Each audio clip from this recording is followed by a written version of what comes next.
નવી નવી રેસીપીઓ જોવા માટે મારી ચેનલ હર્ષા કુકિંગ ગુજરાતીને સબસ્ક્રાઇબ કરો અને લાઈક પણ આપો. કોઈ પણ પ્રકારનો ફૂડ કલર વાપર્યા વિના કે એસન્સનો ઉપયોગ કર્યા વિના આજે આપણે બનાવ્યા છે દેખાવમાં સુંદર અને અંદરથી સોફ્ટ, પોચા અને ટેસ્ટી એવા લાડુ. અને આ લાડુ છે મેંગો લાડુ. કેરીમાંથી બનતા આ લાડુ એટલા બધા ટેસ્ટી બને છે કે એક વખત આ સિઝનમાં બનાવી લેશો ને તો બધાને આ કેરીના લાડુ પસંદ આવશે. બનાવવા પણ સરળ છે અને બની પણ ઝડપથી જાય છે. મેંગો લાડુ બનાવવા માટે અહીં મેં 2 પાકી કેરી લીધી છે અને આ કેરી પાકી લેવાની છે અહીં, અને સાથે સાથે કેરી પલ્પી હોય તેવી લેવાની છે કે જેમાંથી વધારે ગર નીકળે તેવી, અને સાથે કેરી મીઠી હોવી જોઈએ.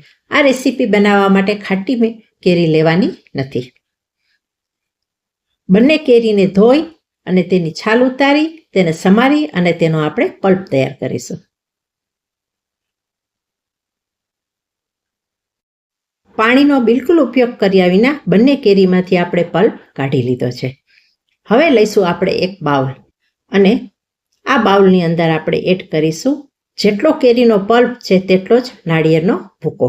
બેયનું માપ સરખું જ રાખવાનું છે. અને હવે તેની અંદર આપણે ઉમેરીશું જેટલું નાળિયેરનો ભૂકો છે તેટલું જ રૂમ ટેમ્પરેચરવાળું દૂધ લઈ લેશું. અને આ દૂધની અંદર આપણે નાળિયેરના ભૂકાને 10 મિનિટ પલાળવા રાખી દેશું, જેથી નાળિયેરનો ભૂકો એકદમ સોફ્ટ બની જાય અને આપણા લાડુ ટેસ્ટી બને. મિક્સ કરી અને હવે આપણે ચલાવી લઈએ અને ત્યાર પછી ચલાવ્યા પછી ઢાંકી અને આપણે પલાળવા માટે રાખી દઈશું.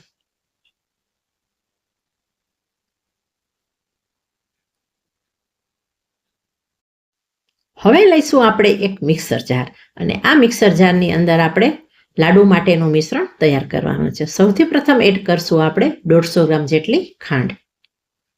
અહીં ખાંડનું પ્રમાણ તમારા ચોઈસ અનુસાર છે, જેટલું ગળ્યું કરવું હોય એટલી ખાંડ લઈ શકો છો. હવે મિક્સર જારમાં આપણે એડ કરીએ નાળિયેર અને દૂધનું પલાળેલું મિશ્રણ.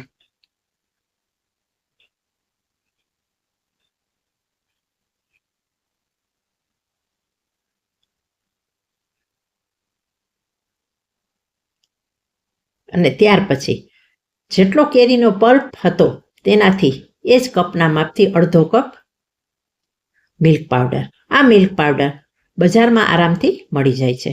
અને હવે આપણે મેંગોનો પલ્પ ઉમેરી દઈએ અને હવે આપણે ઢાંકી અને મિક્સ કરી લઈએ. જોઈ શકાય છે અહીં આપણું લાડુ માટેનું મિશ્રણ તૈયાર થઈ ગયું છે. અહીં પાણીનો બિલકુલ ઉપયોગ કરેલો નથી. હવે આપણે લાડુ બનાવીશું. તેના માટે મેં એક નોનસ્ટિક કડાઈ લીધી છે અને સૌથી પહેલાં કડાઈને આપણે ઘીથી ગ્રીસ કરી લેવાની છે, જેથી આપણે લાડુ બનાવીએ ને ત્યારે લાડુનું મિશ્રણ તળિયે ચોંટી ન જાય કે દાજી ન જાય. આ પ્રોસીજર કરી લેવી.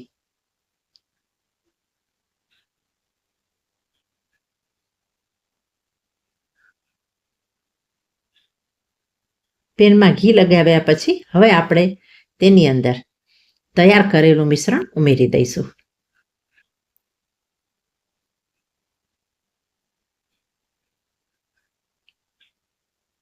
અને આ મિશ્રણને આપણે સતત ચલાવતા રહીશું.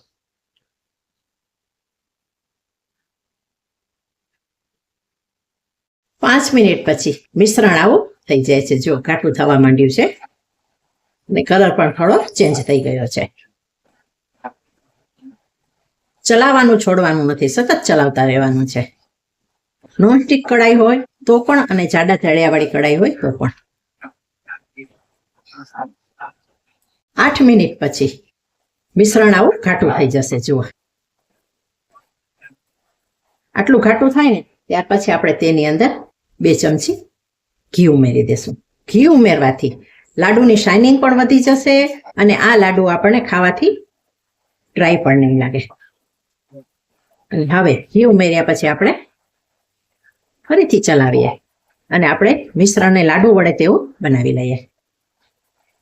જુઓ મિશ્રણ જ્યારે આવું થવા માંડે ને આ રીતે આપણે ચલાવીએ ને તો ઉપર આવતું જાય, બેવડું વળતું જાય અને પેન છોડવા માટે, ત્યારે સમજવું કે આ મિશ્રણ લાડુ બનાવવા માટે પરફેક્ટ છે. જો ફરીથી બતાવું છું હું તમને.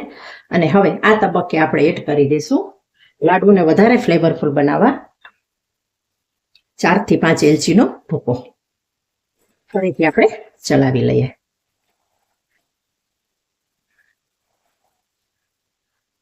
નાળિયેર અને એલચીની ફ્લેવર અને સાથે સાથે મેંગોની ફ્લેવર વાળા આ લાડુ ટેસ્ટમાં બહુ સરસ લાગે છે. તમે પણ ક્યારેય ન બનાવ્યા હોય તો એક વખત ચોક્કસ ટ્રાય કરી જજો, બધાને ખૂબ પસંદ આવશે.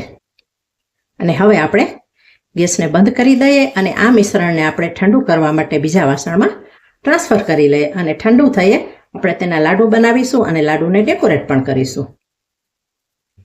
મેંગો લાડુ બનાવવા માટેનું મિશ્રણ અહીં ઠંડુ થઈ ગયું છે.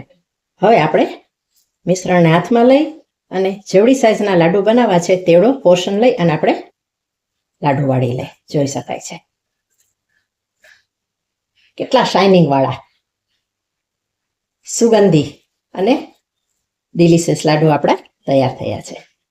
તમારે લાડુની જે સાઈઝ રાખવી હોય એ સાઈઝ તમે વાળી શકો છો. લાડુ વાળ્યા પછી આપણે ખોપરાના ભૂકામાં આ રીતે રગદોળી લેશું અને બધા જ લાડુ આ રીતે તૈયાર કરી લઈએ. તૈયાર થયેલા મેંગો લાડુને આપણે પ્લેટિંગ કરી દઈએ. જોઈ શકાય છે જેટલા દેખાવમાં સુંદર છે ને એટલા સ્વાદમાં પણ ડિલિશિયસ છે. બની પણ ઝડપથી જાય છે, સમય લાગતો નથી અને સાથે સાથે ઓછા ઘી અને ઓછી ખાંડથી બનેલા હોવાથી હેલ્ધી પણ છે. તમે પણ એક વખત ચોક્કસ આ લાડુ ટ્રાય કરજો. હવે જો તમને પસંદ હોય ને તો કોઈ પણ ડ્રાયફ્રૂટથી તમે ગાર્નિશ કરી દેજો. હું અહીં કાજુથી ગાર્નિશ કરું છું, પિસ્તાથી કે બદામથી. કોઈ પણ ડ્રાયફ્રૂટ મનપસંદ હોય ને તેનાથી આપણે ગાર્નિશ કરી દેવાના. એટલે મહેમાનોને આપીએ તો પણ સુંદર લાગે, બધા પસંદ કરે. પાર્ટીમાં પણ જો આ રીતે આ મીઠાઈ રાખી હોય ને ત્યારે ઉનાળામાં તો પણ બધા ખુશ થઈ જાય.